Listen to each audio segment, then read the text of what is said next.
আজকে বিএনপির কিছু লোক, আপনাদের তো লজ্জা থাকা দরকার, আপনার ৭২-এর সংবিধানের পক্ষে সাফাই গান বোঝা দরকার না।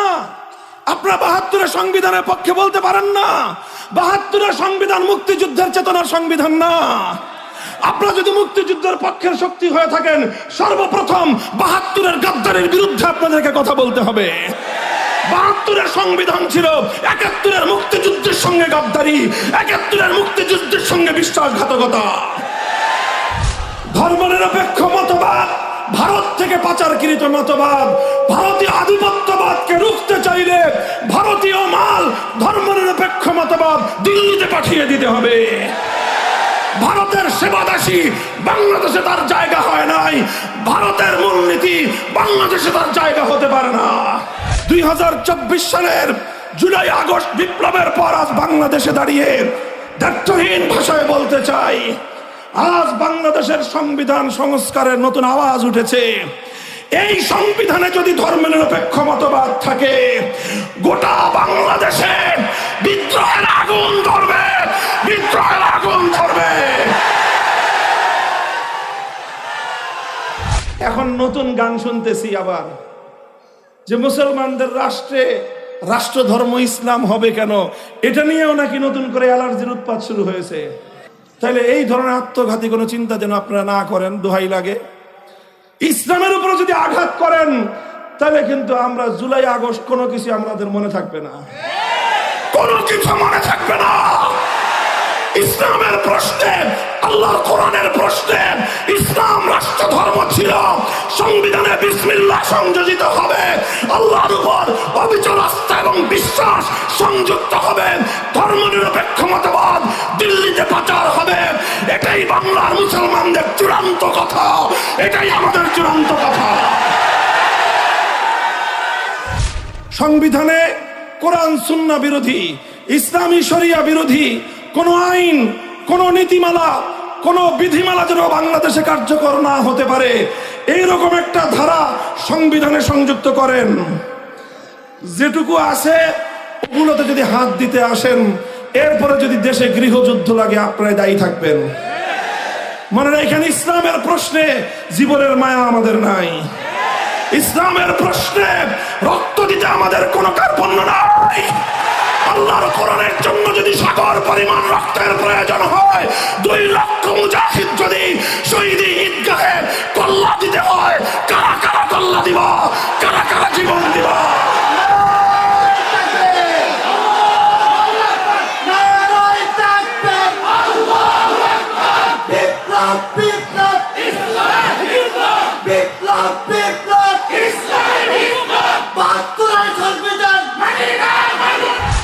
ধর্মনিরপেক্ষতাবাদের বিরুদ্ধে, ধর্মনিরপেক্ষ মতবাদকে রুখবার জন্য যা করতে হয় আমরা তাই করব। এটার জন্য যদি যুদ্ধের ময়দান পর্যন্ত পরিস্থিতি গড়ায়, আমরা সে পর্যন্ত যেতে প্রস্তুত আছি ইনশাআল্লাহ।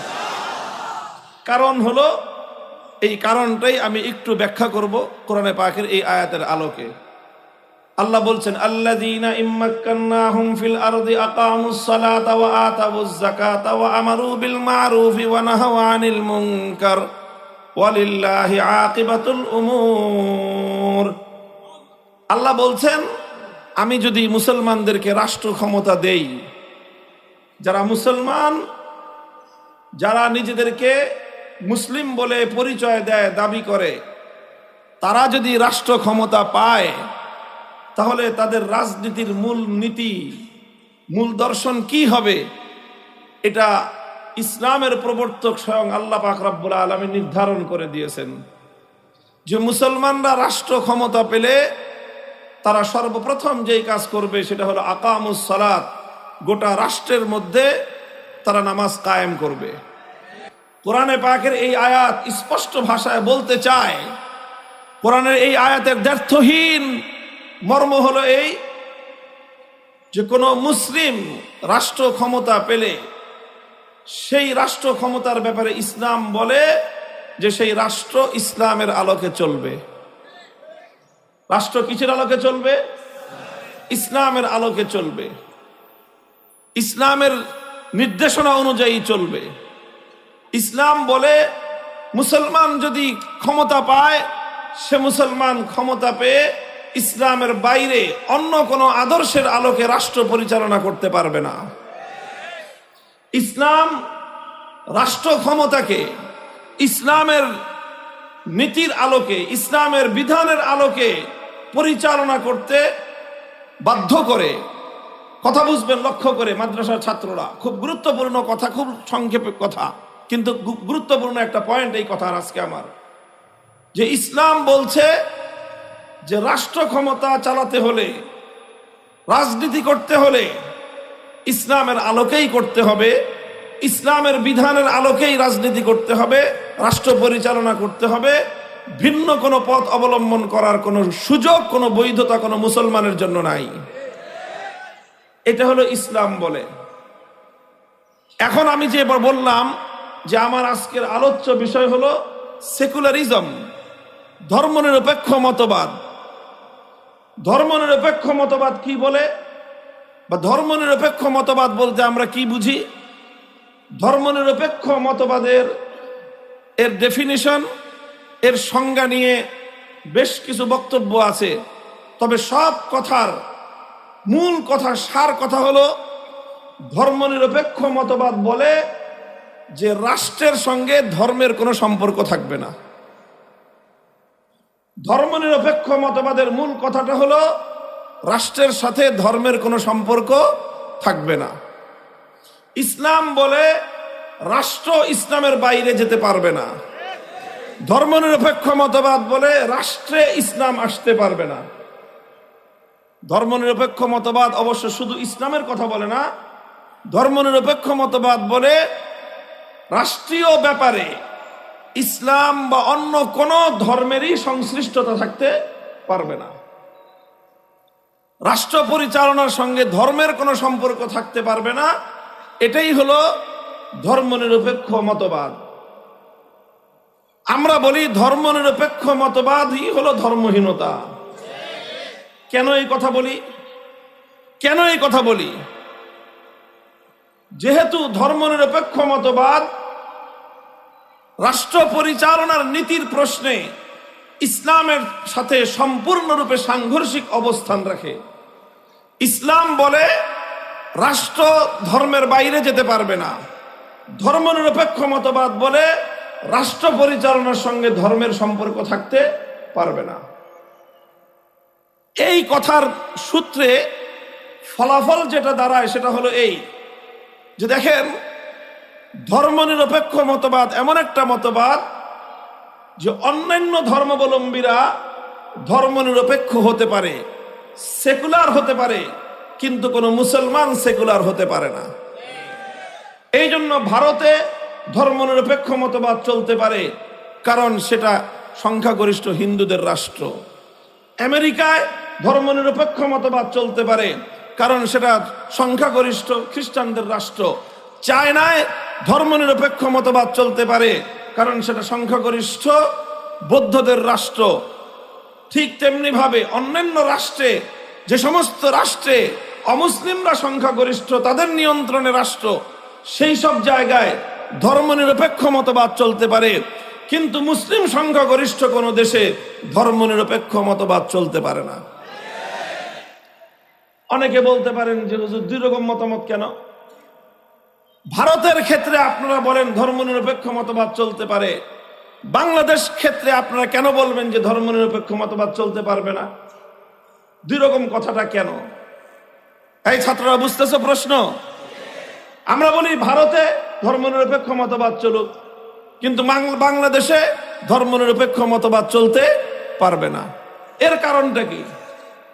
কারণ হলো এই, ধর্মনিরপেক্ষ মতবাদের সঙ্গে হিন্দু ধর্মের কোনো সংঘর্ষ নাই, ধর্মনিরপেক্ষ মতবাদের সঙ্গে বৌদ্ধ ধর্মের কোনো সাংঘর্ষিকতা নাই, ধর্মনিরপেক্ষ মতবাদের সঙ্গে খ্রিস্ট ধর্মের কোনো বৈপরীত্য, কোনো সাংঘর্ষিকতা নাই। কিন্তু ধর্মনিরপেক্ষ মতবাদের সঙ্গে ইসলামের শতভাগ সংঘর্ষ রয়েছে। ইসলামের সাথে ধর্মনিরপেক্ষ মতবাদের সাংঘর্ষিকতা আছে। হিন্দু, বৌদ্ধ, খ্রিস্টান, অন্যান্য ধর্মের সঙ্গে ধর্মনিরপেক্ষ মতবাদের সাংঘর্ষিকতা নাই। কারণটা কি? আবার ওই কথা মনে করেন, স্মরণ করেন যে ধর্মনিরপেক্ষ মতবাদ কাকে বলা হয়। এটা মূল কথাটা মনে রাখতে হবে যে ধর্মনিরপেক্ষ মতবাদের অর্থ হলো রাষ্ট্রের সঙ্গে ধর্মের কোনো সম্পর্ক থাকতে পারবে না। হিন্দু ধর্ম এ কথা বলে না হিন্দুদেরকে, হিন্দু ধর্মাবলম্বীদেরকে এই কথা বলে না যে তোমার রাষ্ট্র হিন্দু ধর্ম অনুযায়ী চালাতেই হবে। এরকম বাধ্যবাধকতা হিন্দুদের প্রতি তার ধর্মের পক্ষ থেকে নেই। এইরকম বাধ্যবাধকতা বৌদ্ধদের প্রতি তাদের ধর্মের পক্ষ থেকে নেই। রাষ্ট্রকে ধর্মের আলোকেই চালাতে হবে এইরকম বাধ্যবাধকতা খ্রিস্টানদের প্রতি তাদের ধর্মের পক্ষ থেকে নেই। কিন্তু এইরকম বাধ্যবাধকতা পৃথিবীতে একমাত্র ধর্ম ইসলামের পক্ষ থেকে মুসলমানদের প্রতি রয়েছে। এই জন্য হিন্দু যদি ধর্মনিরপেক্ষ হয় সে ধর্মনিরপেক্ষ থাকতে পারে, হিন্দুও থাকতে পারে।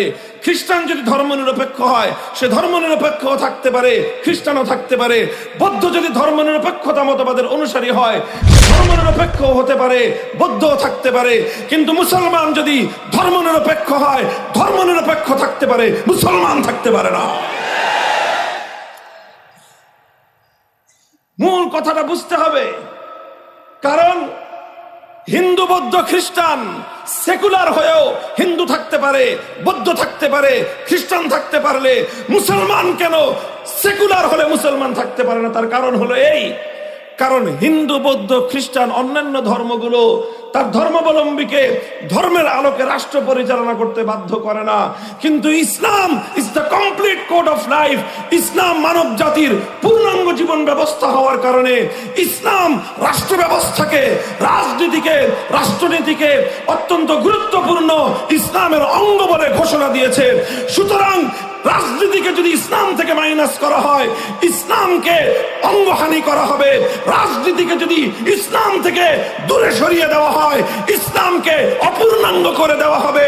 রাজনীতিকে যদি ইসলাম থেকে সম্পর্কহীন সাব্যস্ত করা হয় তাহলে ইসলামকে হত্যা করার চেষ্টা করা হবে।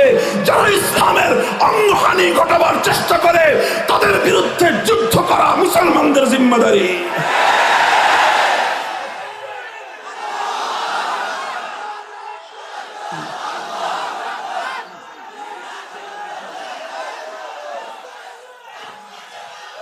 মুহতারাম হাজিরিন, কাজে এটা হলো একটা মৌলিক কথা।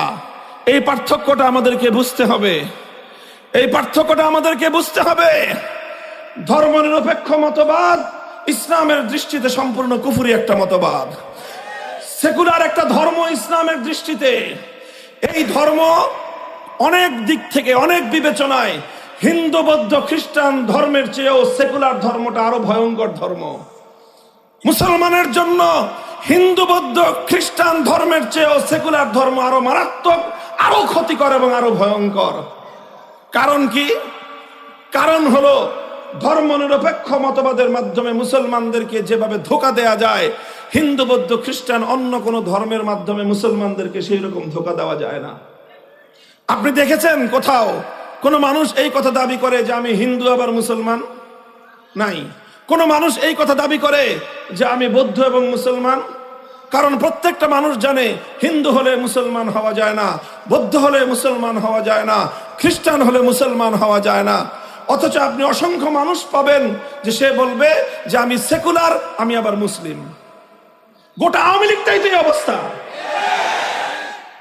আওয়ামী লীগের টপ টু বটম হাজি পাজি গাজি যা আছে এই সব একদিকে সেকুলার আর একদিকে বলে মুসলিম। অথচ একজন হিন্দু যেরকম মুসলিম হতে পারে না, একজন বৌদ্ধ যেরকম মুসলিম হতে পারে না, একজন খ্রিস্টান যেরকম মুসলিম হতে পারে না। সেকুলারিজম যদি কেউ বুঝে থাকে সেও একথা মানতে বাধ্য হবে সেকুলার কোন ব্যক্তিও মুসলিম হতে পারে না।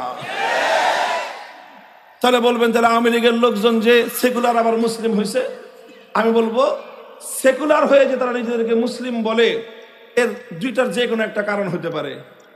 হয় তারা আসলে ইসলামের সঙ্গে তামাশা করে, তারা আসলে অমুসলিম বেঈমান, কিন্তু তারা মুসলমানের রূপ ধারণ করে ধোঁকাবাজি করে।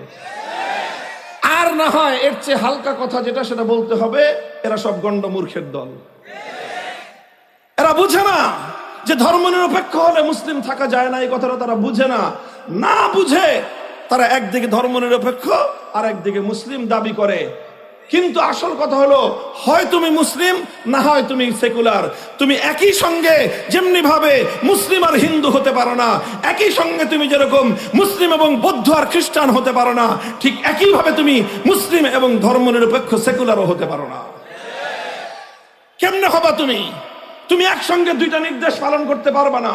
কারণ সেকুলারিজম তোমাকে বলবে, সেকুলারিজম তোমাকে বলবে রাষ্ট্রের থেকে ধর্মকে বিচ্ছিন্ন করো, ইসলাম তোমাকে বলবে রাষ্ট্রকে ধর্মের আন্ডারে আনো। তুমি একসঙ্গে দুইটাকে মানতে পারবা না। আওয়ামী লীগের যারা করছে না অতীতে, শুধু আওয়ামী লীগের নাম এই জন্য বলতেছি কারণ ধর্মনিরপেক্ষ মতবাদের নাম ধরে বাংলাদেশে এই মতবাদ চালু করেছে আওয়ামী লীগ, এই জন্য। আর বিএনপির লোকেরা এই কথা বলে না, কিন্তু তারাও এখন এই কথাই বিশ্বাস করে তারাও। কাজেই আপনারা যদি আপনাদের এই ধর্ম বিশ্বাস, বিএনপির লোকজনদেরকে বলতেছি, যদি আপনারা আপনাদের ধর্ম বিশ্বাস আওয়ামী লীগের আলোকে সাজিয়ে থাকেন, আপনারাও যদি মনে করে থাকেন যে হ্যাঁ, যে ইসলাম রাজনীতির সঙ্গে ইসলামের সম্পর্ক থাকা ঠিক না, এই কথা যদি আপনারা মনে করে থাকেন, তাহলে আওয়ামী লীগ আর বিএনপির মধ্যে কোনো পার্থক্য নাই। আওয়ামী লীগ তাদের অবস্থান পরিবর্তন পরিষ্কার করে দিয়েছে যে তারা ধর্মনিরপেক্ষ। বিএনপি আলাদেরকে বলবো, যদি আপনারা আপনাদের অবস্থান পরিষ্কার করার মতো সাহস রাখেন তো বলেন যে না, রাজনীতির সঙ্গে ইসলামের কোনো সম্পর্ক নাই, রাষ্ট্রের সঙ্গে ইসলামের সম্পর্ক থাকতে পারবে না। এই কথা যেদিন বলবেন সেদিনও আপনাদের ব্যাপারে আমাদের একই বক্তব্য হবে, আওয়ামী লীগের ব্যাপারে আমাদের যে বক্তব্য। মুহতারাম হাজিরিন, কথাটা পরিষ্কার।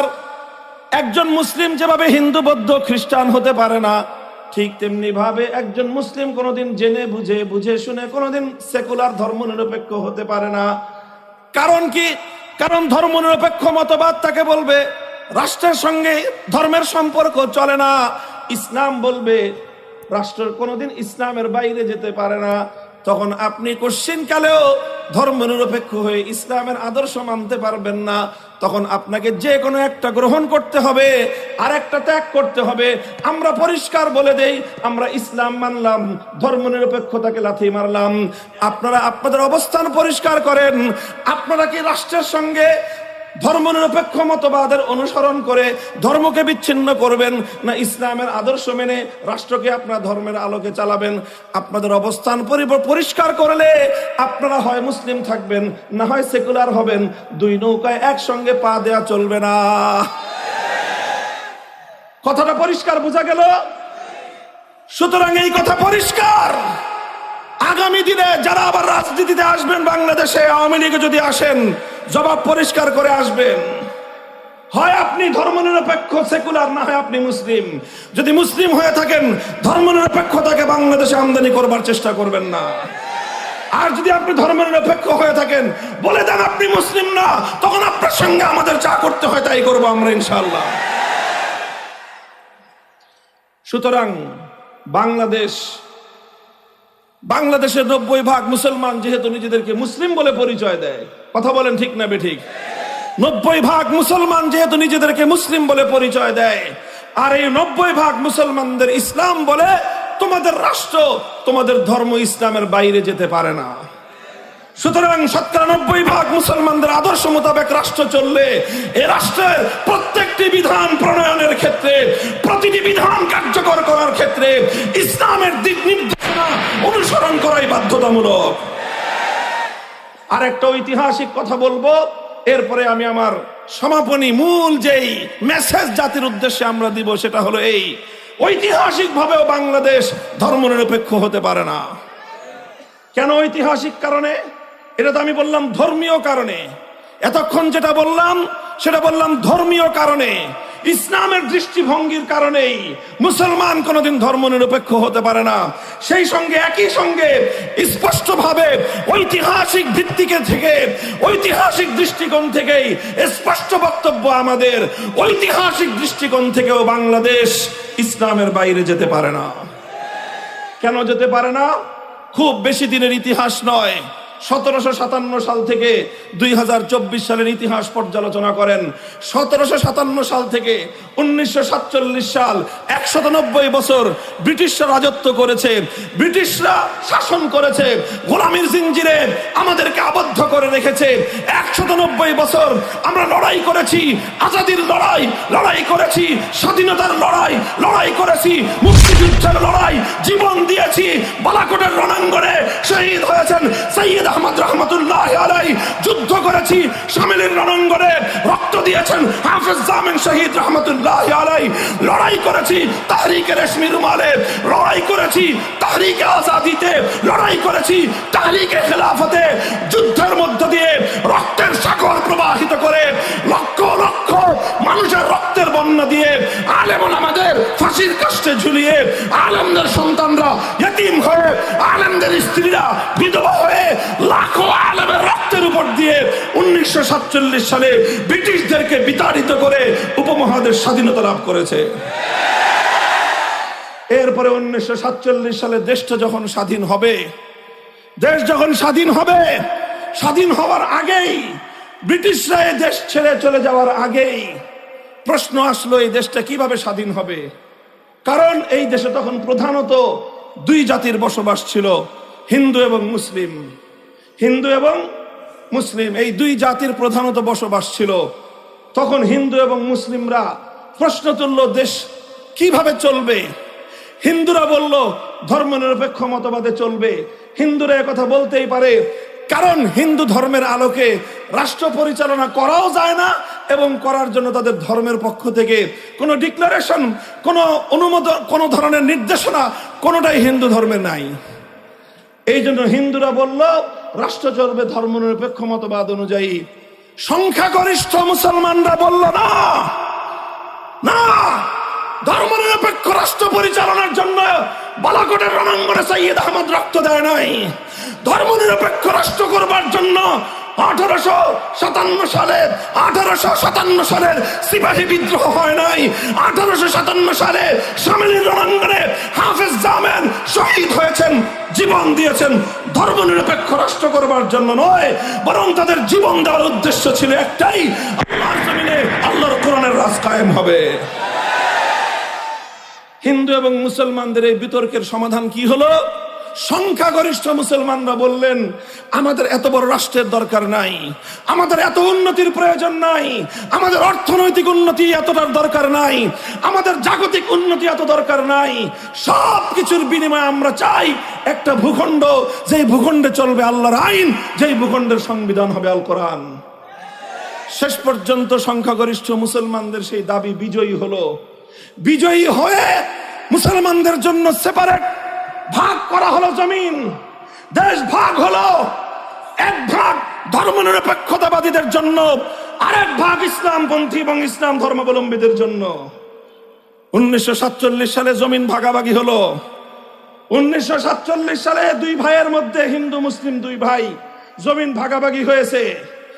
হিন্দুরা সংখ্যায় কিছু বেশি, জমিন বেশি পেয়েছে। মুসলমানরা সংখ্যায় কিছু কম, এই জন্য জমিন কম পেয়েছে, ভূখণ্ড কম পেয়েছে। আর এইভাবে ভাগ করতে গিয়ে মুসলমানদেরকে অনেক রক্ত দিতে হয়েছে, অনেক জীবন দিতে হয়েছে, অনেক ত্যাগ স্বীকার করতে হয়েছে, জানের কোরবানি দিতে হয়েছে, মালের কোরবানি দিতে হয়েছে। 1947 সালের দেশ বিভক্তির নির্মম ইতিহাস পড়ুন, সেখানে পড়বেন হাজার হাজার নয়, লক্ষ লক্ষ পরিবার এমন যারা কোটিপতি ছিলেন, শুধুমাত্র ইসলামের রাষ্ট্র প্রতিষ্ঠার জন্য একদিনের ব্যবধানে বাগদাদের 14 পুরুষের বাস্তু ভিটা ছেড়ে দিয়ে, কোটি কোটি টাকার সম্পত্তি ছেড়ে দিয়ে, পথের ভিখারি হয়ে নিজের বাপদাদার এলাকা ছেড়ে ইসলামী রাষ্ট্রের সন্ধানে হাজার হাজার মাইল হিজরত করে মুসলমানদের ভূখণ্ডে তারা চলে এসেছিল। অসংখ্য অগণিত দৃষ্টান্ত। সেই চলতে গিয়ে শুধু সম্পদের কোরবানি দিয়েছে তা নয়, অনেক মা পথিমধ্যে তার কলিজার টুকরা, বুকের ছেঁড়া ধন, নারীর ছেঁড়া ধন সন্তানকে হারিয়েছে। অনেক স্ত্রী তার স্বামীকে হারিয়েছে, অনেক স্বামী স্ত্রীকে হারিয়েছে, অনেক সন্তান বাবা মা থেকে বিচ্ছিন্ন হয়ে গিয়েছে। এই সব ত্যাগ আর কোরবানির বিনিময়ে 1947 সালে মুসলমানদের জন্য আলাদা ভূখণ্ড তৈরি হয়েছিল। সেই ভূখণ্ডের জন্য গোটা এই ভারত উপমহাদেশের সব মুসলমানরাই সাফার করেছে, কোরবানি করেছে। পাঞ্জাবের মুসলমানরা কোরবানি স্বীকার করেছে, বেলুচিস্তানের মুসলমানরা কোরবানি স্বীকার করেছে, সীমান্ত প্রদেশের মুসলমানরা কোরবানি স্বীকার করেছে, খাইবার থেকে করাচি পর্যন্ত মুসলমানরা অনেক ত্যাগের কোরবানি স্বীকার করেছে। তবে ইতিহাস বলে কথা, গোটা ভারতবর্ষের অন্য সব জাতি মুসলিম রাষ্ট্র প্রতিষ্ঠার জন্য, ইসলামী রাষ্ট্র প্রতিষ্ঠার জন্য যতটুকু ত্যাগের কোরবানি দিয়েছে, বাংলাদেশের মুসলমানরা গোটা ভারত উপমহাদেশের মধ্যে সবচেয়ে বেশি ত্যাগের কোরবানি স্বীকার করেছে। এটা ইতিহাস, এটা আমার বানানো কথা নয়, আমার দাবি, এটা ঐতিহাসিক সত্য দাবি। এটা বাংলাদেশের মুসলমানরা এই কোরবানিটা স্বীকার করেছে। সেই মুসলমানরা কারা ছিল? হয় আমার বাবা আমার দাদা, না হয় তোমার বাবা তোমার দাদা। আমার এবং তোমার, হে বাংলাদেশের মুসলমানরা, আমার এবং তোমার পূর্বপুরুষরাই একটি ইসলামী রাষ্ট্র গঠন করার জন্য 1947 সালের দেশ বিভাগের সময় সবচেয়ে বড় কোরবানির নজির পেশ করেছে তারা। আমাদের বাড়ির কাছে ছিল কলকাতা, আর একটু দূরে গেলে ছিল দিল্লি, বাড়ির চারপাশে ছিল ইন্ডিয়া, ভারত। আমরা ভারতের সাথে থাকলে অনেক বড় রাষ্ট্রের নাগরিক হতে পারতাম। দিল্লির সঙ্গে খাতির করলে আমরা তো রাষ্ট্রীয়ভাবে অনেক বড় রাষ্ট্রের অধিকারী হতে পারতাম। কিন্তু না, আমাদের পূর্বপুরুষরা সিদ্ধান্ত গ্রহণ করে বুঝে শুনে সুচিন্তিত ভাবেই তারা কলকাতাকে লাথি মেরেছে, দিল্লিকে তালাক দিয়েছে, ভারতকে তারা ত্যাগ করেছে। সব কিছু করে 2000 মাইলের দূরত্বের পশ্চিম পাকিস্তানি খান পাঠানদের সঙ্গে হাতে হাত রেখে একটা রাষ্ট্র গঠন করেছিল। কি উদ্দেশ্য ছিল? খান পাঠানদের সঙ্গে আলগা কোনো প্রীতি বাংলাদেশের মানুষের ছিল না, কোনো আলাদা তাদের প্রতি আমাদের কোনো দুর্বলতা ছিল না। শুধু একটাই সম্পর্ক ছিল, একটাই দাবি ছিল, তোমরা সে প্রান্তে থাকতে পারো, আমরা এ প্রান্তে থাকতে পারি। প্রশ্ন একটাই, তুমিও মুসলিম আমিও মুসলিম, তুমিও একটা রাষ্ট্র চাও আমিও একটা রাষ্ট্র চাই, এমন একটা রাষ্ট্র চাই যে রাষ্ট্রে আইন চলবে কার, যে রাষ্ট্রের সংবিধান হবে আল কোরআন। শুধু এই দাবি মিলে গিয়েছিল। এজন্যই আমরা মুসলমানদের জন্য আলাদা ভূখণ্ড হিন্দুদের কাছ থেকে নিয়েছি। আলাদা করে ভূখণ্ড নেওয়ার জন্য আমাদেরকে অনেক ছাড় দিতে হয়েছে, অনেক খনিজ সম্পদ ছেড়ে দিতে হয়েছে, অনেক পাহাড়ি অঞ্চল ছেড়ে দিতে হয়েছে, অনেক নদী ছেড়ে দিতে হয়েছে। সব ছেড়ে দিয়েছি, বিনিময়ে শুধু একটা জিনিস চেয়েছিলাম, একটা স্বাধীন মানচিত্র, একটা স্বাধীন ভূখণ্ড, যেই ভূখণ্ডে পতাকা উড়বে কালিমার, যেই মানচিত্রে কায়েম হবে আল্লাহর কোরআনের বিধান।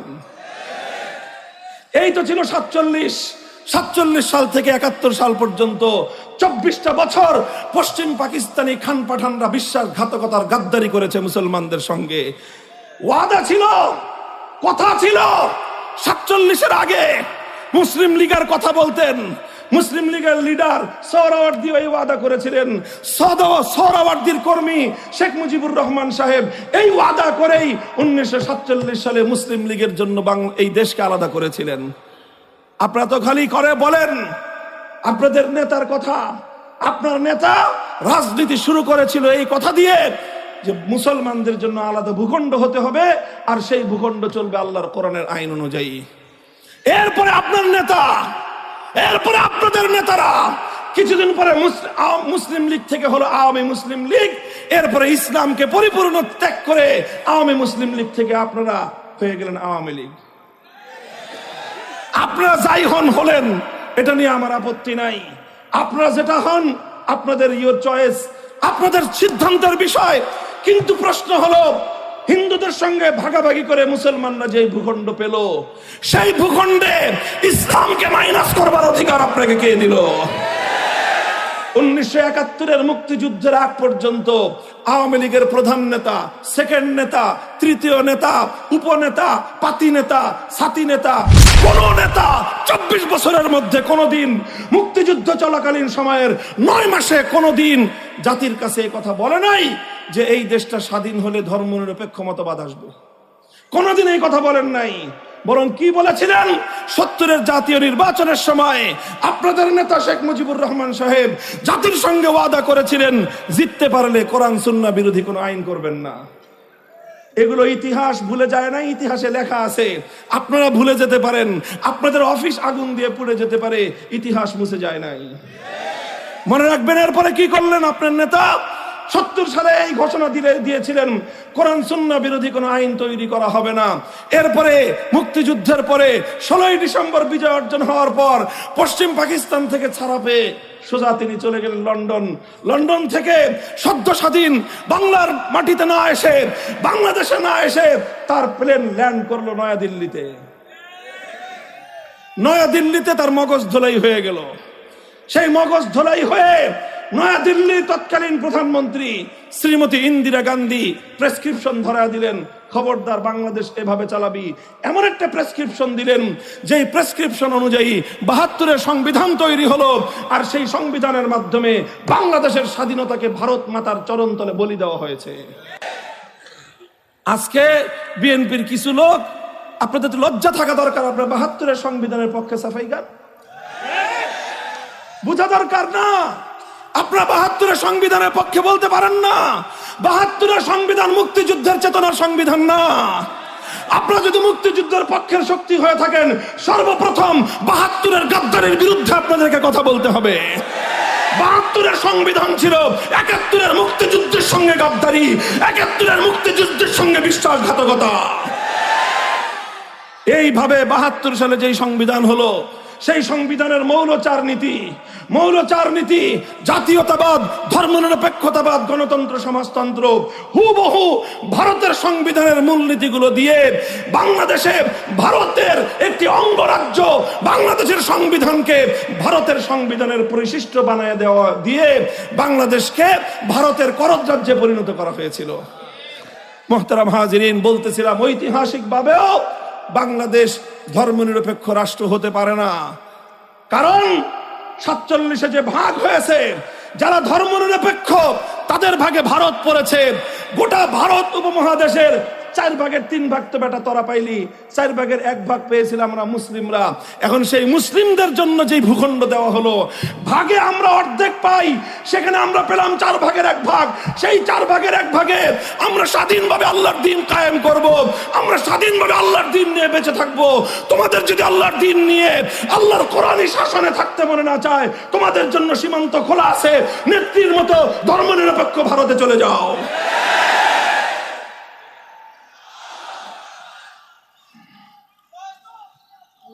এটা তো আমাদের স্পষ্ট তর্কের কথা, যুক্তির কথা। আরে ভাই, 2 ভাই জমিন ভাগ করে নিল, 1 ভাই জিতলো, 2 ভাই সমান হিস্সা পায়। সেখানে 1 ভাই 4 কাঠার মধ্যে 3 কাঠা নিয়ে আরেক ভাইকে 1 কাঠা জমি দিল। ভাগের সময় ঠকাইলা, ভাগের সময় বঞ্চিত করলা, ভাগের সময় বৈষম্য করলা। যে 1 কাঠা আমরা পেয়েছিলাম, এখন আবার সেই 1 কাঠা থেকেও তোমরা টানাটানি করো। এর চেয়ে বড় বিশ্বাসঘাতকতা, গাদ্দারি জাতির সাথে আর কিছুই হতে পারে না। বলবেন যে হুজুর 47 সালে স্বাধীন হয়েছে, 71 তো পরিবর্তন হয়ে গেছে। বলবো যে না, 47-এর স্বাধীনতা 71-এর মুক্তিযুদ্ধের চেতনার দ্বারা মেলান হয় নাই, বরং শক্তিশালী হয়েছে। 47-এ বলা হয়েছিল মুসলমানদের জন্য ইসলামের রাষ্ট্র চাই, 71-এ বলা হয়েছিল জুলুমের অবসান ঘটাবো ইনশাআল্লাহ। কাজে 71-এর চেতনার দ্বারা 47-এর দেশ বিভাগ আরো শক্তিশালী হয়েছে। 2024 সালের ওই ঐতিহাসিক অভ্যুত্থান এবং বিপ্লব 47 এবং 71-এর চেতনাকে সংহত করবার বিপ্লব। কাজেই 2024 সালের জুলাই আগস্ট বিপ্লবের পর আজ বাংলাদেশে দাঁড়িয়ে দায়িত্বহীন ভাষায় বলতে চাই, আজ বাংলাদেশের সংবিধান সংস্কারের নতুন আওয়াজ উঠেছে। এই সংবিধানে যদি ধর্মনিরপেক্ষ মতবাদ থাকে, গোটা বাংলাদেশে বিদ্রোহের আগুন ধরবে, বিদ্রোহের আগুন ধরবে।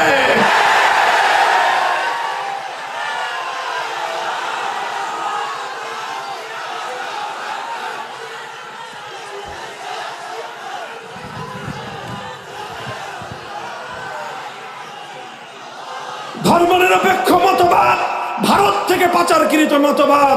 ভারতীয় আধিপত্যবাদকে রুখতে চাইলে ভারতীয় মাল, ধর্মনিরপেক্ষ মতবাদ দিল্লিতে পাঠিয়ে দিতে হবে। ভারতের সেবাদাসী বাংলাদেশে তার জায়গা হয় নাই, ভারতের মূলনীতি বাংলাদেশে তার জায়গা হতে পারে না। এখন নতুন গান শুনতেছি আবার, যে মুসলমানদের রাষ্ট্রে রাষ্ট্র ধর্ম ইসলাম হবে কেন, এটা নিয়েও নাকি নতুন করে অ্যালার্জির উৎপাত শুরু হয়েছে। যদি কারো অ্যালার্জির চুলকানি থাকে তাড়াতাড়ি সমাধান করেন, চিকিৎসা করেন। বলবেন কি চিকিৎসা? যাদের রাষ্ট্র ধর্ম ইসলাম শুনলে অ্যালার্জির চুলকানি হয়, এই রোগের সিমটম যারা পাবেন, আগামী 1 সপ্তাহ শুধু আমার ওয়াজ শুনবেন ইনশাআল্লাহ। অন্য কোন বড় বড় আলেম ওলামাদের ওয়াজ শুনবেন না আপনারা, 1 সপ্তাহ পর্যন্ত শুধু আমার ওয়াজ শুনবেন ইনশাআল্লাহ। দেখবেন 1 সপ্তাহ পরে আপনার অ্যালার্জির চুলকানির উপদ্রব বন্ধ হয়ে যাবে। রাষ্ট্র ধর্ম ইসলাম থাকবে কি থাকবে না? আজ যদি নতুন করে আবার সেই প্রশ্ন আনেন, আমরা দাবি করতেছি ইসলামী রাষ্ট্র প্রতিষ্ঠার, আমরা দাবি করতেছি, আমরা অধিকার নিয়ে বলছি, আমরা দেশ বিভাগের সময় এই ভাগ যেভাবে পেয়েছি সেভাবে রাষ্ট্র কোরআন সুন্নাহর বাইরে কোনো আইন চলতে পারে না। আমরা যেখানে ইসলামী রাষ্ট্র প্রতিষ্ঠার জন্য আগাচ্ছি, ওনারা রাষ্ট্র ধর্ম ইসলাম অর্থাৎ নামকাওয়াস্তে ইসলাম, ওটাকে ওনারা নাকি মাইনাস করার চেষ্টা করতেছে। যদি কারো মাথার মধ্যে সামান্য পরিমাণ ঘিলু থাকে, সম্পূর্ণটা যদি গরুর গোবর না হয়ে থাকে, তাহলে এই ধরনের আত্মঘাতী কোনো চিন্তা যেন আপনারা না করেন, দোহাই লাগে। ইসলামের উপরে যদি আঘাত করেন, তাহলে কিন্তু আমরা জুলাই আগস্ট কোনো কিছু আমাদের মনে থাকবে না, কোনো কিছু মনে থাকবে না। ইসলামের প্রশ্নে, আল্লাহর কোরআনের প্রশ্নে ইসলাম রাষ্ট্র ধর্ম ছিল, সংবিধানে বিসমিল্লাহ সংযোজিত হবে, আল্লাহর উপর অবিচল আস্থা এবং বিশ্বাস সংযুক্ত হবে, ধর্মনিরপেক্ষ মতবাদ দিল্লিতে প্রচার হবে। এটাই বাংলার মুসলমানদের চূড়ান্ত কথা, এটাই আমাদের চূড়ান্ত কথা।